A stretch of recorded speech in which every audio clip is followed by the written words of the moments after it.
driving to a spot to do a little scouting tonight. I look and I see big old longbeard. Somebody has a dilemma here, don't you, buddy?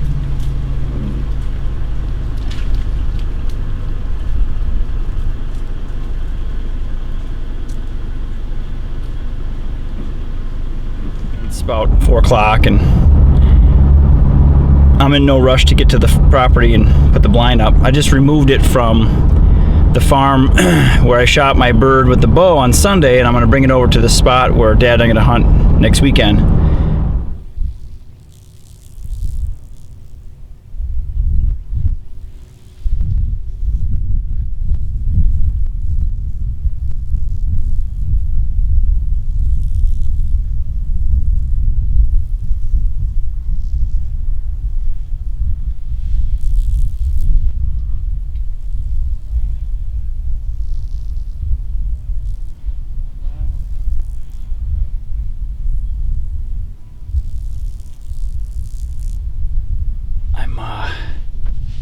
In the blind on top of this hill where I hunted last weekend for opening weekend here in Kentucky.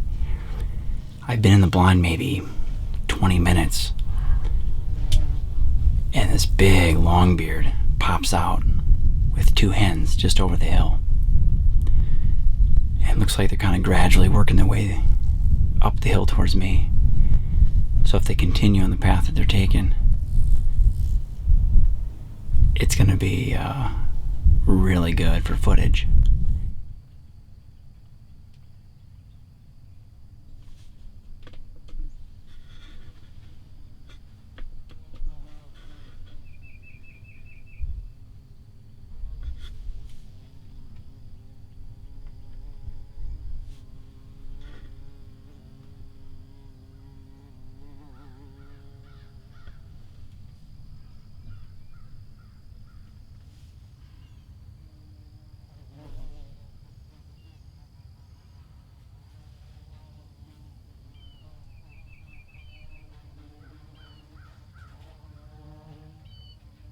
That Galbert doesn't like that Jake hanging around. He wants that hen to himself, that's for sure. Oh, there's another gobbler.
you pay close attention, this gobbler has some really nice hooks on him.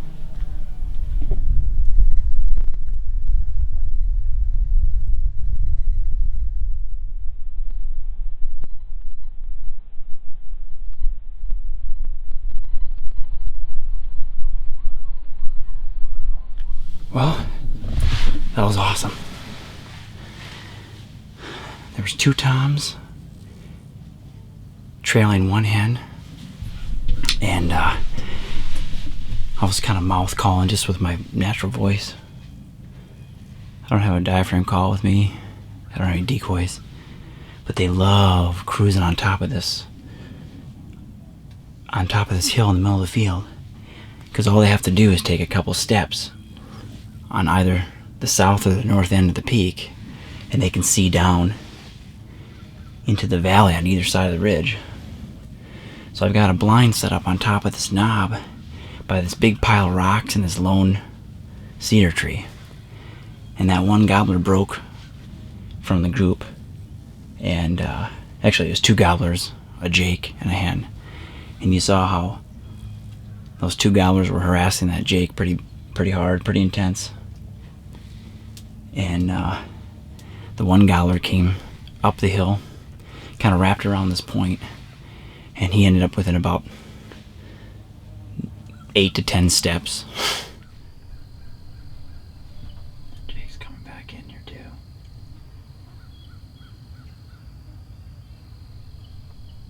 What a scene.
exciting.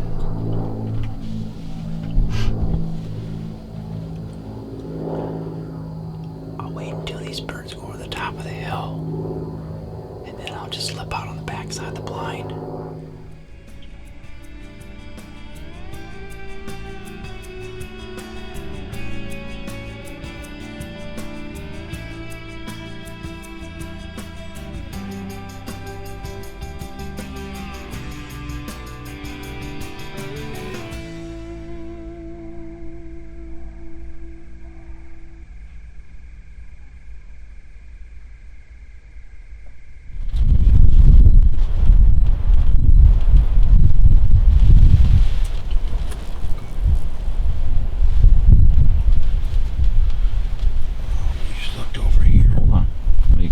To you.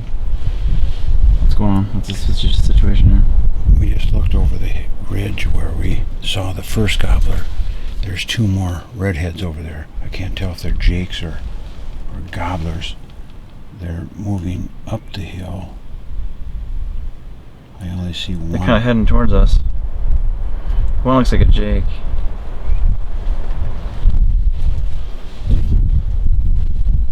Yeah, one looks like a jake. I couldn't really tell. They're moving in the direction towards us, towards the decoys at this point. They're probably 250, 300 yards off right now. So we're going to wait them out and see what happens.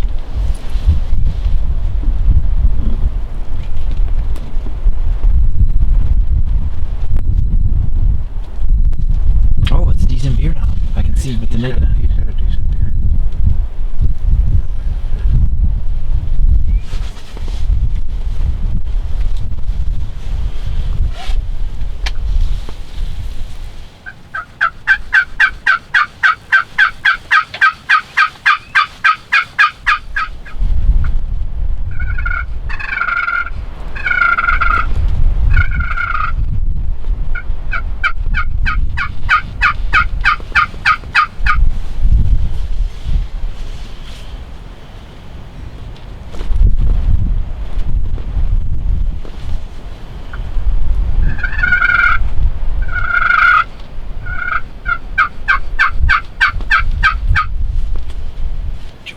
Should I shoot him by the hand or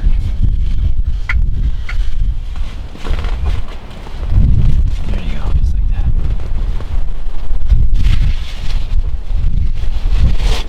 oh shit? Forget it.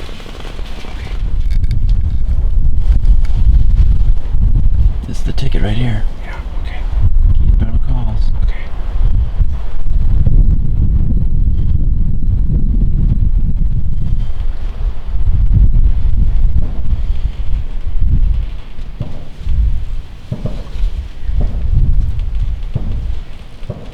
Let's get some good footage, okay? Let them come hang around here for a while before you shoot. Okay.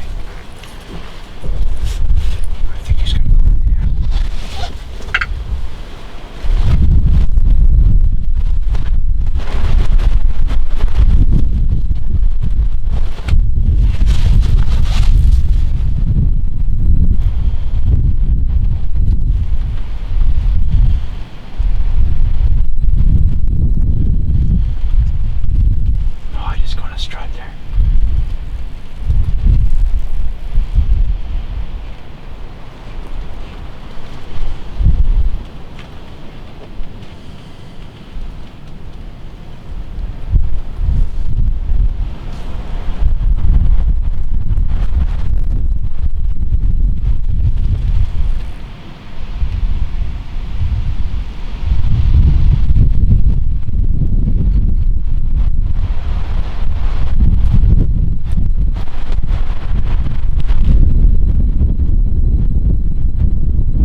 clearer than Jake.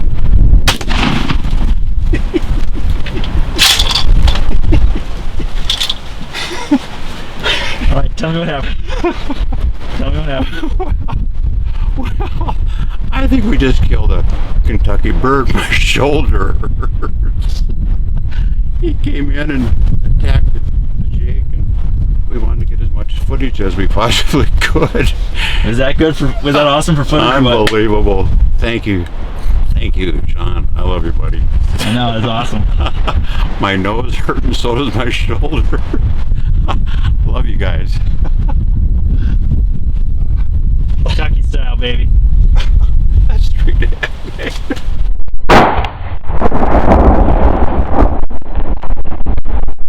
Well, look at what we've got.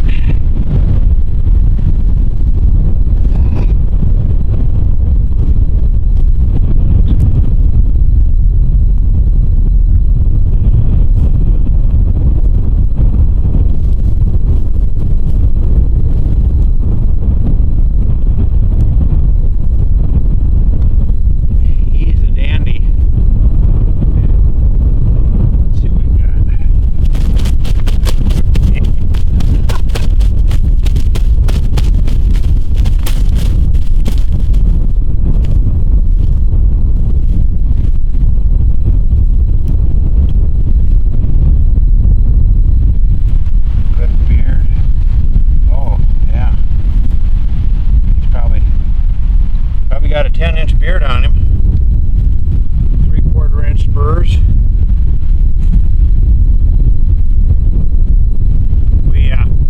We saw the bird way down here at the end of a ridge. I'm gonna pan over there quick. Way off in this corner, and that bird actually popped out right where I shot my first bird opening day. Isn't that funny how that works? All right. And he maneuvered back and forth and back and forth. You could clearly see that he was coming in our direction, and it looked as if he was going to migrate over to the hen, which is behind us.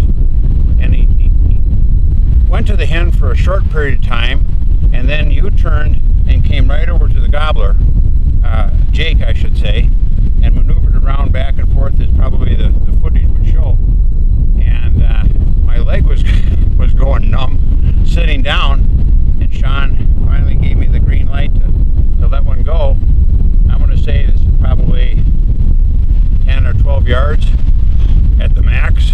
And one of the things that we were doing today, which is pretty cool, Sean and I know of a gentleman in Stevens Point that makes some pretty nice calls. This is one that hold it out there so I can see. Was produced by Keith Brettel. There you, that's for you, Keith. Okay. And sounds pretty good, doesn't it? Yeah.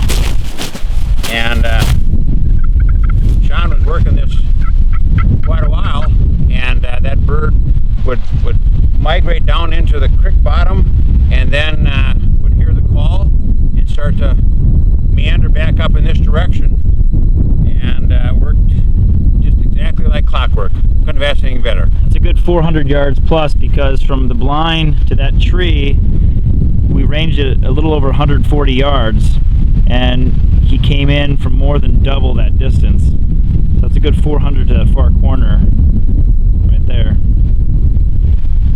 So you're on the board with your first Kentucky gobbler. How's it feel? Pretty darn good. Thank you so much. Glad to be here. We got time for one more bird.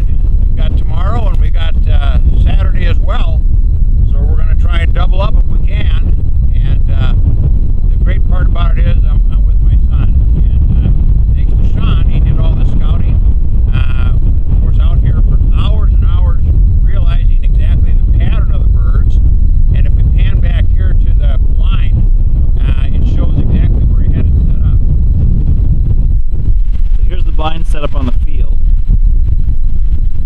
and the birds like to come in, and they like to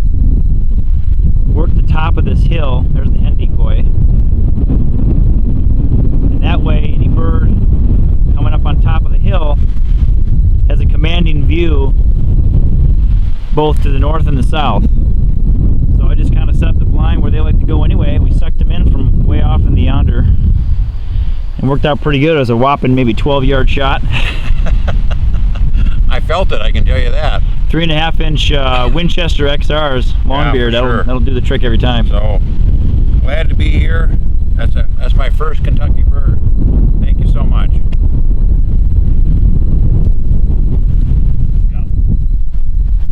Well, folks, all I can tell you is this is about as classical as it gets.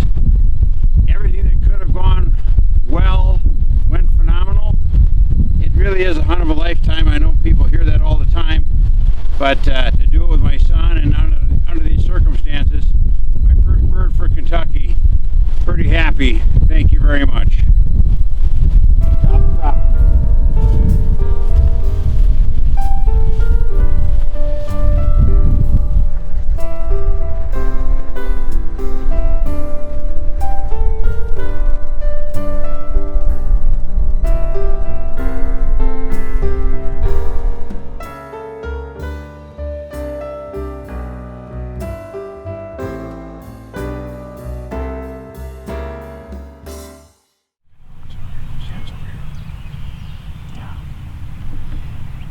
Alright, here we are on day 2 of Dad's Kentucky turkey hunt. Before first light, we were set up in the blind that I put out the week before. However, because the cattle haven't been using that field, it grew to over 2 feet tall and the birds weren't using it. They don't like walking through tall grass and get all soaking wet. So on top of that, we heard the gobblers across the valley talking like crazy. So we took down the blind and decided to move after those birds.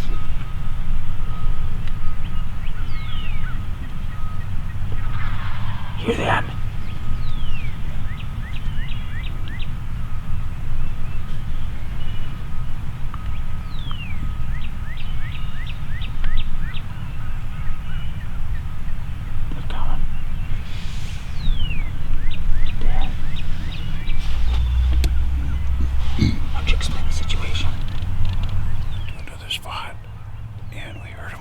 On this ridge over here, so we set up, broke our camp down, got a couple decoys out in front of us, 15 feet off behind the ridge, just this area.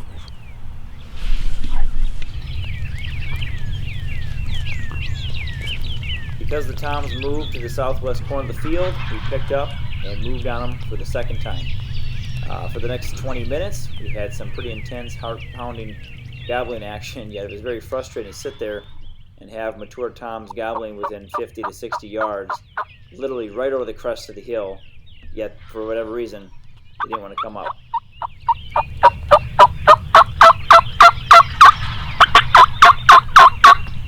They're coming up the hill. They're coming. I'll tell you when to shoot. They have to clear this. They have to clear this to the right. I'll tell you when to shoot.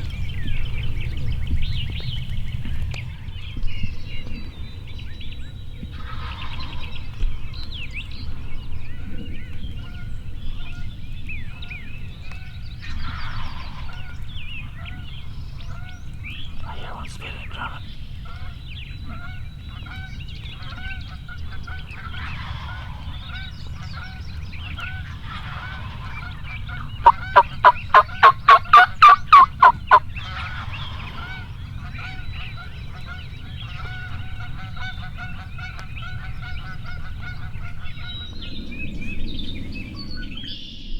This is the third time we've moved down this group of 4 toms.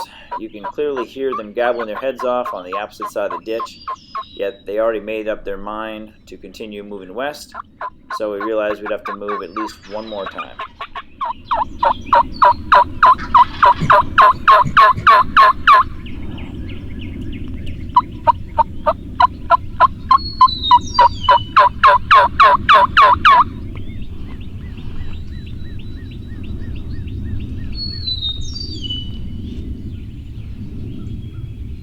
Close, Dad.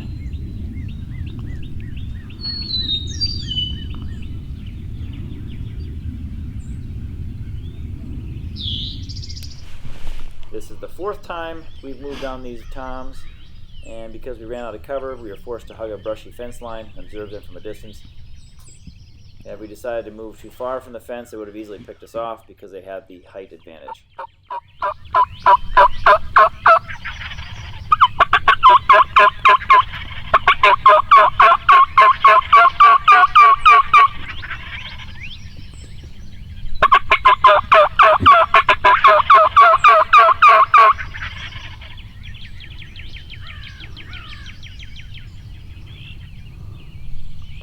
No hens.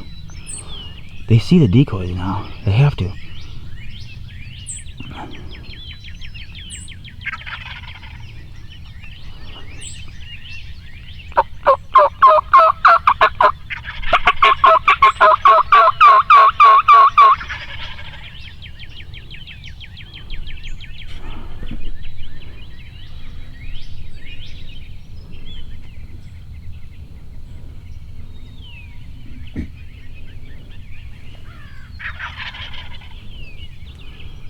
They'll spot you.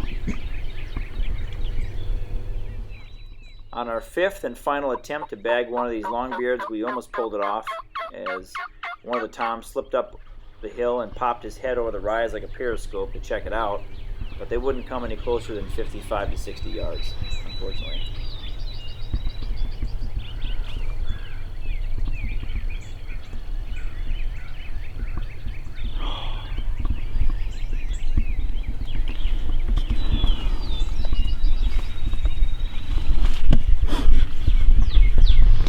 Alright, this is the fourth time we've moved on these birds now. I just spotted the head of the one gobbler. He's about 70 yards out in the field, and he was moving right to left. For whatever reason, unlike most of the time, they're not wanting to come up over the top of that hill. If one pops his head over the top of the hill, my dad's gonna have a real quick shot opportunity, and that's gonna be it.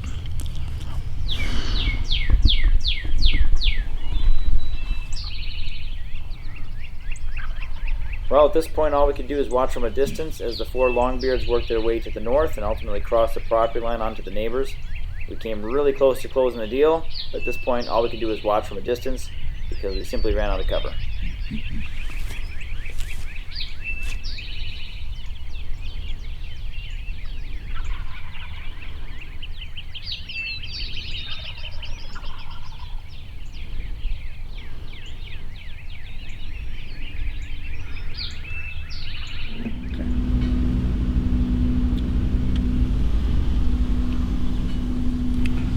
We're about to board the ferry that was been operational since 1785, the oldest in the United States, as we cross the Kentucky River.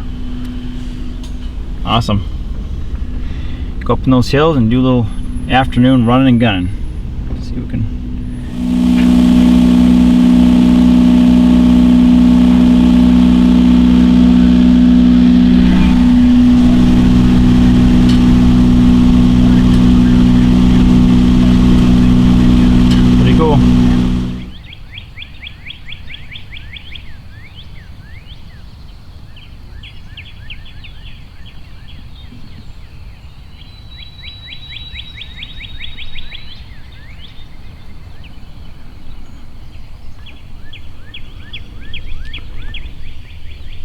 Well, folks, we have the professional hunter here. This is how my dad likes to hunt. Yes, fantastic. Really effective technique. I'm scouting. He likes to run and gun, cover a lot of ground. Hardcore, folks. I can barely keep up. I'm checking for worms. I think you have worms. This is my dad, guys. This is what he does. He just cover it. There you go. Look at this beautiful face. There's an art to this. Not everybody can do this. It is early in the morning, and the birds are not talking, so it makes it a little bit more difficult. But we're set up in a good spot here between where they roost. John spotted a bird back here in the middle. He's lying himself. We're going to try and make a stalk on him. He's by himself. All right.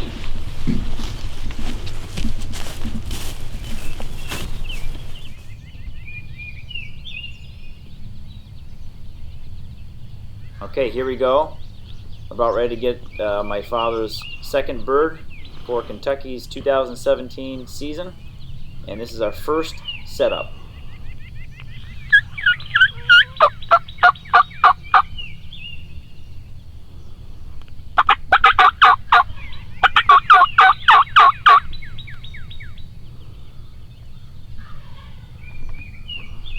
He's coming.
Okay, so Dad and I moved again for the second time, about 40 yards to the left of the tom, still over the crest of the hill and out of sight. But what this does is convince Mr. Longbeard that the old hen has moved slightly, and hopefully that'll be the ticket to get that bird to come in. He's just over the hill.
Alright, we've moved for the third and final time, and also about 50 yards closer to the gobbler, and it worked out perfect, as he couldn't take it any longer, and just had to crest the hill to come investigate. Just wait, okay?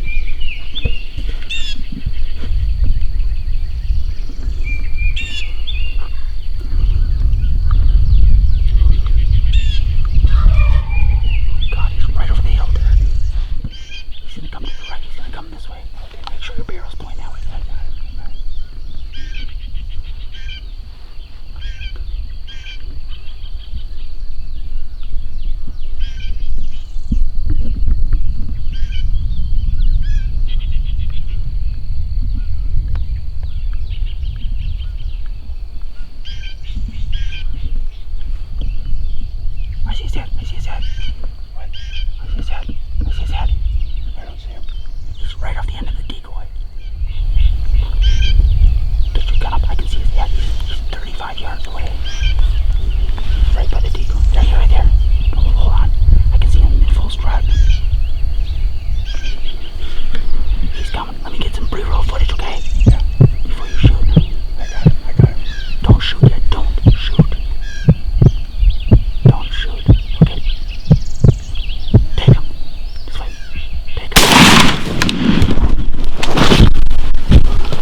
Get out there. Get out there. I don't care about that.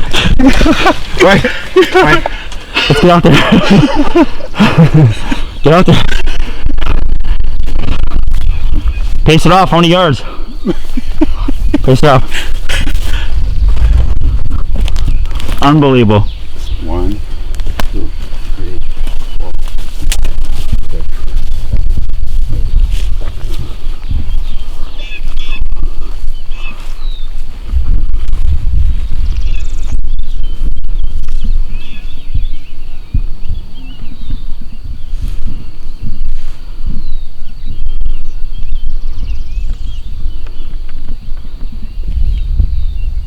Oh, Sean, he's a pig. Give me a thumbs up.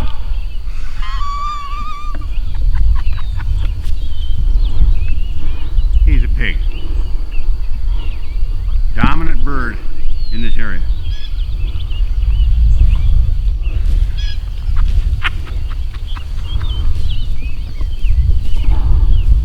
Unbelievable. Welcome. Today is Saturday. This morning we parked our vehicle up on top of a ridge over here at the end of the road where we had seen 4 big gobblers last night, hoping that they would roost in the same area. We went down into that same little valley. We sat there for about 2 hours.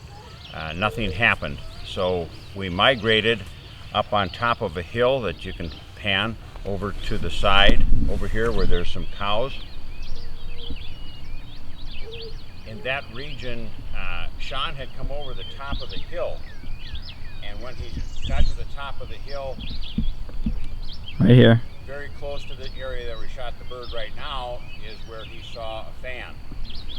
We then migrated all the way down. We set up on 3 different occasions. The first occasion was at the bottom of this hill by a cedar tree. Right there. We set up the decoy, the hen, and we could hear him back and forth strutting over here, assuming he wasn't moving much. We kept trying to entice him.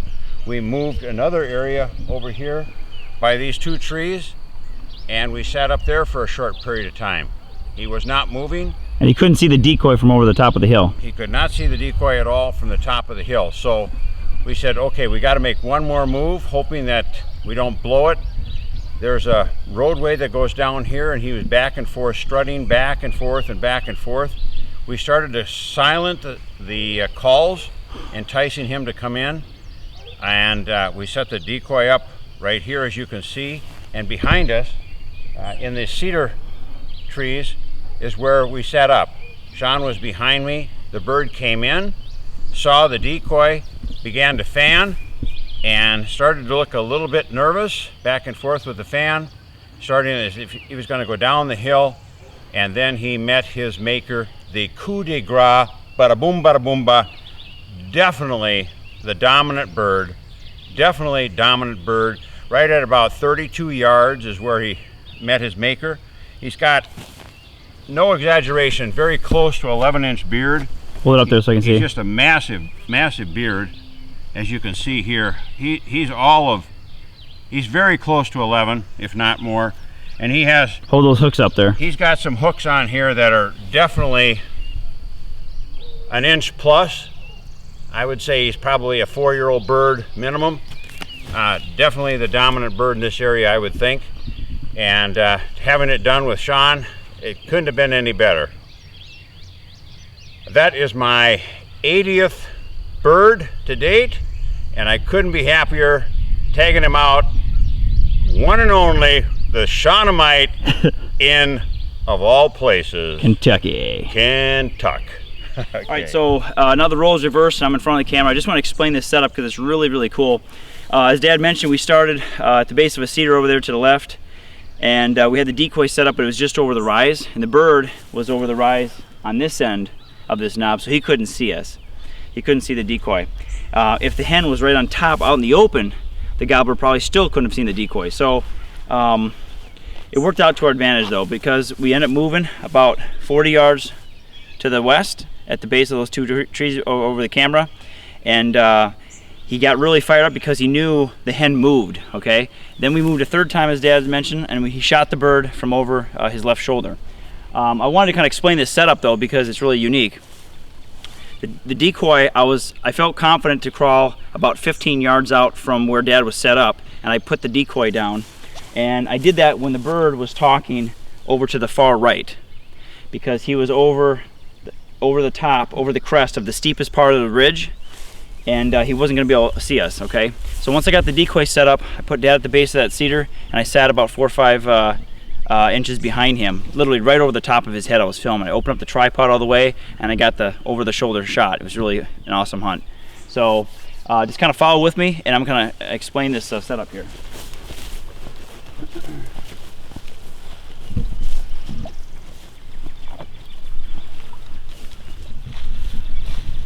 All right, so when I first spotted the bird, about a 40-acre section over, okay, where the truck is parked, I walked along the fence row between the 2 trees, and I spotted the bird in half strut on the top of this knob.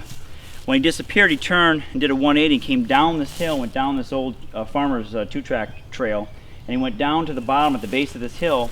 At the base of the hill, there's another opening that runs parallel to the base of the hill, and he was sashaying back and forth, strutting and gobbling. He'd gobble over here, then 5 minutes later, I kept talking to him, and he'd gobble over on this side, and he did that back and forth. And like I said, when he got to the far right side, and he couldn't see us, I snuck out, put the decoy out, and got ready. Turkeys, they just can't stand hearing a bird that's close, and yet not being able to see him. So boy, he came up over the rise, and the rest is history. So we're gonna walk on down here and kind of show where he was.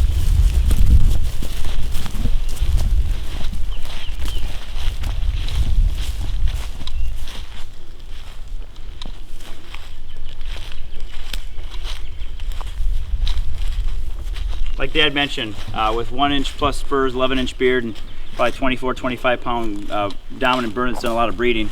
This bird has probably been using this strutting zone for the last 2-3 years of his life. It's a perfect setup.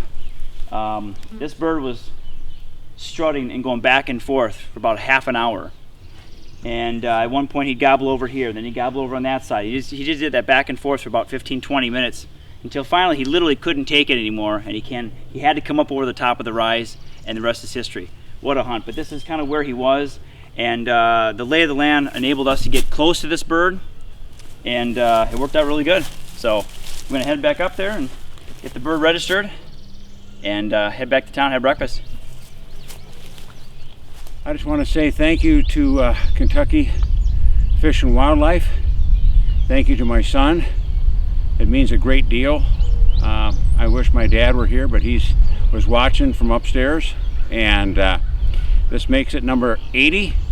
Once again, love you guys. Thank you.